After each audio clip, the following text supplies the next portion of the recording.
Okay. Yeah. Perfect. It depends on the profile of the interview. Some follow like always. Of course, right? Yep. All right. All right. Welcome to this episode of the Auto Detailing Podcast. I'll add in an intro and all that. Yeah. But I'm here in this cool little studio booth with Mike. How are you? Good. How about you? Good to see you again. Fantastic. It's kind of nice to sit here and just chill. It is nice, right? Isn't it? Very nice. So, Mike, the last time we were just discussing, the last time you were on the show was we were doing the NT300. I think we were in our training room. In the training room. We sure were. Shame on us for not getting together more often, you know? And I'm so close. It's kind of scary. I'm right there. But so thanks for having me. Absolutely. How's SEMA treating you so far? SEMA has been very good so far. We got a couple of super rides on display, new products.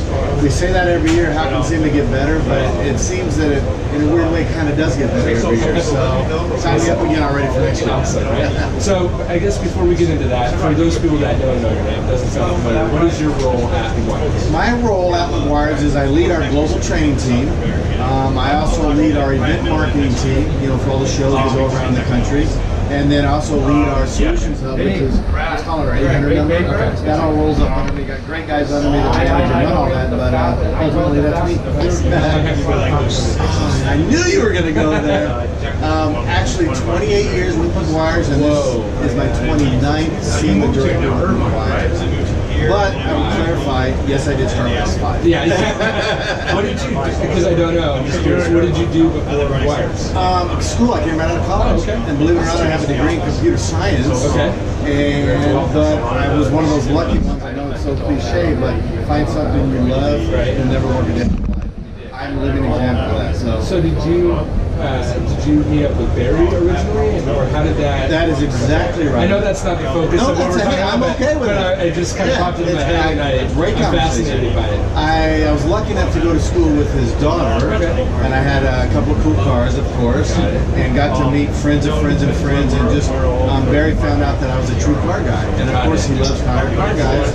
So when I graduated, I went in for an interview.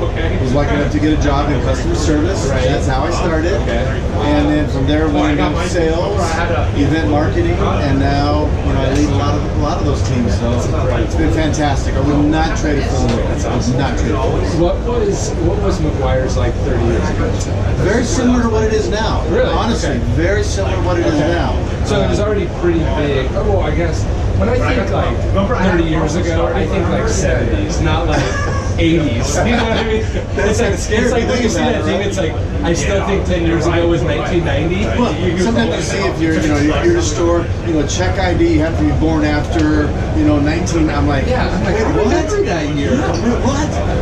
So, and when I say obviously it was smaller, sales were smaller, but from a events, designing product, our own lab, marketing, philosophy, passion, family, I'm going to add that word, the feel of the office, none of that's changed really. So that's what's so cool about it. Yes, we're bigger, yes, we sell more products, yes, we're more countries, but that DNA, I guess, you call it, has not changed. Even with the acquisition in 2008 of 3M, that's continued, which is fantastic. So, when I had the picture in my brain, here's a picture I saw somewhere, and maybe it's in Barry's office, and it's like the original Mr. Meguiar, and there's like a few of them out, and it looks like in front of a garage, and there's like a mixing thing. Yes. And when you were saying, their family, the culture, the core identity of the brand, it seems like it's probably been there the whole time. It has been, and that's one reason I'm still here. But that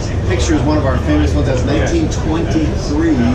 And it's a shot of what we like to chuckle and laugh and say that's the marketing department, the sales department, the R&D, all that. And it happens to be the family garage too. But as it's progressed through the years, and actually when I started, we were in Newport Beach for a couple of months, and then we moved to the exact same building where we are now in Irvine, which is how you guys have the two buildings, right? Yep. One of them's kind of the creative side, the other is operational side. And our main lab is in the one building, the creative side. We still make all of our formulas, we still own them, they're still ours, still control them, so it's kind of good. That's very cool. And how much say-so do you have in product development or anything like that, or that team? A little bit. You know, we have a great team of people. Obviously, we have a product development team that's actually at the show here, of course, because this is where their babies are launching. Right. But it's kind of neat because there's the tech side, there's the product development side, certainly R&D side, customer care. And they'll have to kind of work together, right? Yeah, we all have a little bit of input in what that customer wants, how good the product can be, what should it be, what is it, what can it be. Got it. And that's one thing that hasn't changed, kind of another thing. So That's super cool. and it's when it's ready to launch, it'll be ready to launch. Right. You know, we've seen products launch in 6 months, and we've seen products launch in 4 years. Right. Just how varies. One product. Well, let's get into products. So because This is fun. This is fun. So because this one right here, the D166, Yes. is something I haven't tried, but I'm super excited about. But whether it's is this the newest product along the professional We actually line? have 3 as part of the professional line, but that's probably the newest one that's in the market right now, already launched in shipping. Got it. And how's that doing? It's so far so good. Obviously, reading, watching the forums, watching all the blogs, all that fun stuff. Filter that. Yeah, I was just saying this: take the good and the bad, throw the highs and the lows out. Sure. But overall, Because one thing everyone leaves out is user error. or really? Do it's they? like, dude, you used way too much, or you didn't use it. It's tough. So we try, but. But the response has been positive. Yes, absolutely. Okay. And of course, the 3-inch microfiber relaunch. That's probably I bet people are excited about that. That's like a no-brainer. Why was that taken away? It's to be honest with you, it might have been a little bit ahead of its time. So when those launched, I think there wasn't a lot of DA polishers out there. There weren't a lot out there. And obviously, sales, if people aren't buying enough of something, it's going to get. You know what, Mike Stoops, we were at, I think it was an IDA meetup, and someone asked, I think it was just when you guys took away the 3-inch or a product of some sort, and they said, oh, wow, that's my favorite, why are you taking it away? And Mike goes, because not enough people were buying it, and we have to make money. This is a business. Absolutely. Like I'm glad you loved it. I think it was like maybe the Super APC or something like that. He's like, we have an APC. What do we need? You know what I mean? And those are tough decisions for us. I bet. We've seen some of, let's call it, some of the best performing internal employee favorites is a good word. Unfortunately, get down that situation of it just sales. But then obviously the market for DAs exploded. Look at all these manufacturers and sizes. It's crazy. So we brought them back. We're already getting asked for smaller ones. So we'll see what happens. That's what I think is cool. I saw Jason Kilmer was out here with Mike Stoops too, and I think he has that punch out there. Okay, so you got the 3-inch pads, the D166, and then what was the third? There are a couple more pro items. One is going to be, remember our old all-purpose cleaner plus? Yeah, that's what it was, not the Super APC. Yes, all-purpose cleaner That's coming back. It is not that exact formula, actually a better formula, but the concept of a low foaming all-purpose cleaner. Obviously for the extractors and all that situation. And then we have a citrus wash and wax. Kind of has the family DNA of our ultimate wash and wax in the retail line. We've never really launched a wash and wax. We have Shampoo Plus. It's kind of the premier and the detailer. But this is going to be the premium top dog in washing. But the interesting thing is, think of a pro versus a DIY person. A DIY person wants suds, they're rinsing, sudsing everywhere. But think of a pro that is, time is money. So when you're rinsing a car, you don't want to keep creating suds. So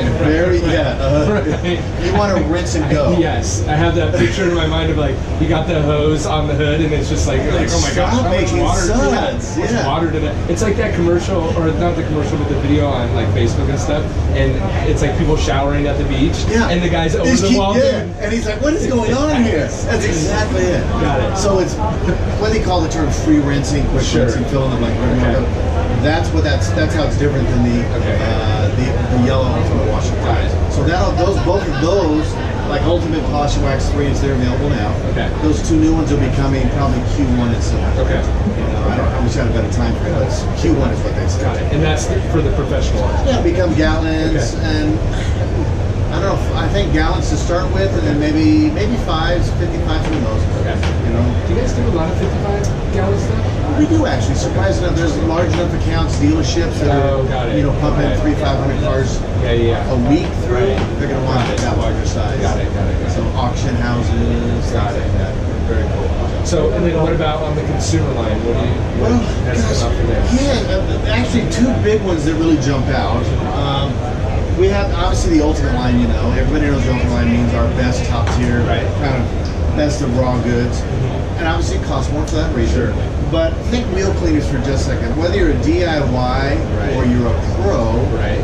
isn't it fair to say that if you choose the wrong wheel cleaner, bad stuff will happen?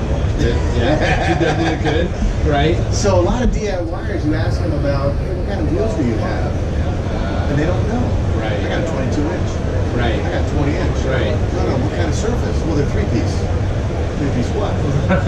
Right. So obviously we have, in the retail line, we have our Hot Rims Chrome, we have our Hot Rims Wheel and Tire, and we have our Hot Rims Aluminum. And that's the difference really from other than the products, and we don't need to get into the nitty-gritty about the differences, but a consumer grade product, or if it's not even consumer grade, but you're going to break it down a lot more for the consumer to understand, right? That they can pick up and go, oh, Chrome, I have Chrome. That was the concept, and it has been the concept for many years. Because that's when you get your best foot forward. Right. We know that Chrome wheel cleaners are 3.5, maybe 4-ish on the pH scale. Because Chrome can take a lot of chemical action without hurting it. Right. But if you go to an anodized, a bare aluminum, you got brakes, you're going to go with the aluminum wheel cleaner because it's 7 on the pin and 6.9, whatever it is. Right. But the challenge has always been, even with those products, you grab the aluminum wheel cleaner because you're not sure, and it doesn't have a lot of bite to it because it's safe on everything. So a little bit of disconnect. That a lot of consumers say, I want the cleaning, even detailers, I want the cleaning ability of your chrome wheel, but I want it to be safe on aluminum. Right. That's a tough order to do for anybody. I don't care what company you work for. Right. Yeah. So going down that path, that's where the Ultimate All Wheel Cleaner comes into play. It is safe on everything. However, the boosting is about as strong as you can get without beginning to damage sensitive. I bet that testing was fun. We got a few stories. Ooh, that's a little too strong. Yeah. Just tone it down a bit. Whose phone is this? So we've tested it on anything from cast, uncoated cast, billet, uncoated, polished, unpolished billet, anodized, two-piece, brake components, rotors, and I mean all kinds of heated up, done all kinds of fun stuff. This is actually a pretty good formula, and of course, a lot of people work and test on these. What I've seen personally with this is pretty dang good. I mean, it's amazing. Again, that it's hard to get across the board, work on everything. Yeah, but if you're not going to get, and you're never going to get there, yeah. right? But if you could get pretty dang close, yes. And I mean, chrome's still going to be stronger, but it's going to be far more dangerous. So, almost like a wheel brightener in the Pro line. Think of this as safe as an aluminum, but almost the cleaning, getting close to the cleaning of wheel brightener. That's where this is going to fall. Because wheel brightener's not safe on everything. You start knocking down 10 to 1, whatever. It's not safe on everything. So this is super exciting on this one. Very cool. The other one is heavy duty bug and tar. And that's kind of a funny story. We've been talking in some of these meetings about, you think how simple or how complex can bug and tar be? Not so much.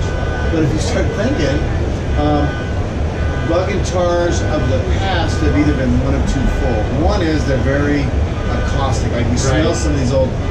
almost you feel it in your lungs. Yeah, you're like, woo! Or there's some bug sponges that are good, and there's some bug sponges that are not so good. Imagine a DIYer grabbing the wrong bug sponge on a black hood. So we're like, there's got to be a better way to loosen and soften up and remove bugs and tar. So we've asked a lot of people come through our booth today. We'll say, if you've got a dry bird dropping on your hood, would you just wipe that off dry? And of course the answer is going to be no. We're going to say, what are you going to do? You're going to soften it, spray it, wet it, rehydrate it, soften it, and then wipe it up. That's essentially what this new heavy duty bug and tar is. The concept of rehydrating, it's called the science of weology, is really what it is. You're softening, that way when you come back with a wash mitt during the normal wash cycle, so you're pre-saturating essentially for a DIY. Does it work for sap? It doesn't. Okay. It doesn't. Okay. You got all excited. Sorry. Well, I was like, sap. No, because sorry. I didn't even, to be honest, I didn't even know a bug guitar remover could remove sap. And it still can't. But I saw one time and the guy was using it for sap and it worked great. So that might have been one of those ones that are pretty strong. Probably. Chemical solvency. Yeah. So that's probably gonna work. But this one, not so much. I'm surprised to see this in the consumer line and not the professional line. Well, you never know what's going to lead off. You know, sometimes we launch a pro line that finds a modified version into retail, and we've even had, like, for example, 105. A derivative of that is Ultimate Combat. Right. But go the other direction. Sometimes it starts out as a quote retail item and will trickle into pro. A good example of that is Quick Interior Detail. That went started retail and went into pro. Got it. So you never know what's going to come down to. You know, and not to say a pro couldn't buy this anyways. And use it. Exactly. Exactly. And I've heard bug guitar removers are not easy products to make. It's as simple as they are. It was a bit challenging, so we kind of just sat back to the table and said, let's not get too wild. Let's not be too far out there. Let's talk about what needs to be done to get that bug off. And why aerosol versus a spray bottle? Oh, great question. So an aerosol, to take that bug a little bit further, is you need dwell time. Okay. So on the horizontal surfaces of a car, you get dwell time if you triggered something on very easily, right? But think of a vertical grill. Right. If you had a trigger watery formula, what would happen to that? It would spray on and it would literally run right off. So now we said you're losing the dwell time and the rehydration. So we had to go to a foam. Got it. Oh, okay. Because the foam is going to cling. Sticks. And it doesn't break. The product. There you go. That's why it's aerosol. That was a good question. There was thought to it. There was, and believe it or not, there's all kinds of foam levels. We were chuckling about that. Just, you know, foams that break quick and run to crazy shaving cream as hard as a rock. Where do we tune that in there? And I think that's one thing that never really gets any thought other than the R&D team. Seriously, you know, it's you'd be like surprised. I know there's all this. I didn't even think about the foam. Like, what do you want the foam to be like? You're like, what do you mean? I didn't realize we had options. Thick, good. So it's not run. So they're like, let me show you something. So those are the fun stuff we have with the lab guys. They're great guys. They've been with us a long time. That's awesome. That's awesome. What do we got next? I think the next one's gonna be carpet and cloth refresher. Okay. You know our whole car air refreshers we've had for many years. You know the full car fogger. The little odor bomb things. That's correct. That's correct. Disclaimer: do not use the word bomb. Okay. No, just kidding. Well, do you know what's funny about saying that is some guy, I was doing another interview and this guy bangs on the table. And I'm like, dude, you can't do that. Like, come on. And then I heard last night someone had those like poppers that you throw on the ground. I'm like, not appropriate right now. No, exactly. Right now, especially in Vegas. In Vegas. Yeah, of all places. So then we launched the little small spot cleanups, right? Okay. The little, I think it was last year. Well, we learned real quick that consumers equate, and again, thank DIY consumer, they equate spot odor elimination / refreshing to a trigger. In their mind, they want a trigger. So this is the same technology as the fogger, but it's just put into a larger 24-ounce trigger spray that they can point at their seat, point at their for a spot. That's all it's for. Okay. So we still sell our whole car air refreshers, but that's just going to be a spot. And of course, no, that's sand in there. Oh, it is? Yeah. I was going to smell it. I'm like, new car sand. It felt like there was something in there, but that's sand. That's a mock-up. You can feel free to smell it if you want. But we are in Vegas. Are they all sand? Or no, those are live. Nothing here. That's water. And sand. So mostly mock-ups. Because all the stuff, obviously with the exception of the ultra polishing wax, that's already shipping, 3 inch of event shipping. All this other will start shipping, no, actually December, believe it. Okay, cool. December, so you'll find it online first, obviously. Okay. Through, does Meguiar sell direct on We do. Oh, cool. Meguiar's direct, and then... Is that new? Or no, we have a refresh site. We've always had, we just cleaned up the site. Got it, okay. And then most of your other outlets, you know, online, and then brick and mortar will be Q1. Because we can see it start trickling in. Okay, very cool. Do people steal from this? Unfortunately, yes. Is that why you feel the same? Yes. But we have our, you know, the other side of the booth, we have all the products that are live, and unfortunately we've had some grow legs already And I guess, you know, there's two ways you can take that. Sure. One, we're flattered. Two, if you simply would have asked for it, we might have given it to you. You don't need to steal. That's not, that doesn't set a good tone for anybody. Right. Okay, we are right about 20 minutes. Boom. Can't believe that worked out seemed great. like 2 minutes. I know, it did. I'm super close to you. I need to come down way more often. The door's always open between me, Mike, Nick. You know most people at the office. Yeah. Well, and Don't going be back shy. real quick, it's like when you brought up that family atmosphere, like that's what really, you know, knocked me in the face the first time I came, because I thought it was like going to be this huge operation. It is a big operation, but I thought it was going to be like this, like very overwhelming thing. And it was like, I remember the first time I was sitting in the Recaro seat in the conference room. I'm like, wow, do they know I'm really a nobody? Like, this is amazing. We just have some fun. That's what's so cool about it. awesome. Like, you know where to find us. Yeah. Don't Tell be a stranger. everyone how they can look for these new products, social media, all that. Absolutely. You know, we're Meguiar at Meguiar's USA. We're on Instagram, Facebook, Meguiar'sOnline.com. You can look up all these items we talked about. Nick is the administrator there. We launched those on Tuesday. If you want to find out where to call us up at 800-347-5700. I think that's everything. Thanks for your time. All right, buddy. Thanks. Appreciate Nice it. seeing you. All right.